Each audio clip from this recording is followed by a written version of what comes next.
tumefika hapa tukakuta maendeleo hakuna. Jana nimetembea karibu kilomita 20 huko ndani na sijaona hata kiki moja ya stima. Nimeaibika sana. Barabara hakuna. Kila kitu imesimama. Na mimi naona haya kwa sababu nilikuwa hapa tukitafuta urais, tukafanya promises mingi sana. Na hizo promise bado timiza. Hii barabara ya kutoka Ilasit kwenda Taveta ni aibu kubwa kwa sababu ni jambo ambaye tuliahidi, na ndio tunaomba ya kwamba hii barabara ikuwe ya kukamilika, hasa isaidie wakulima ndio waweze kupeleka mazao yao katika soko.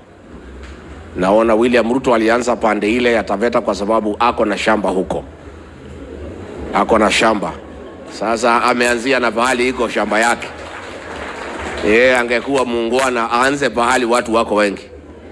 Lakini msijali, asipomaliza hiyo barabara mwaka ujao si mbali.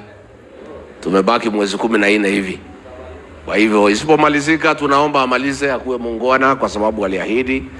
Asipomaliza basi sisi tutakuja kuhakikisha hiyo barabara imeendelea. Mimi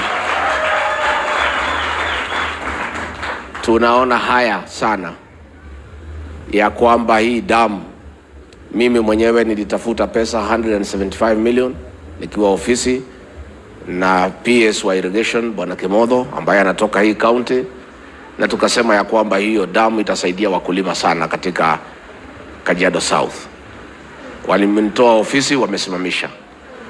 Hiyo pesa ilikuwa imewekwa kwa hiyo damu, imeondolewa.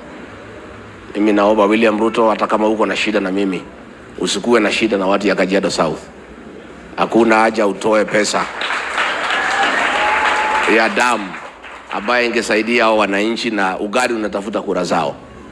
Na kuomba kwa heshima utoe onyo, ile pesa imetolewa, hiyo damu ilegeshwe, hiyo damu ikuje ikamilike ndio iweze kusaidia watu ya sehemu hili. Huko na kazi mingi sana, mambo ya stima hakuna. Hayo yote ni mambo ambayo tutashughulikia.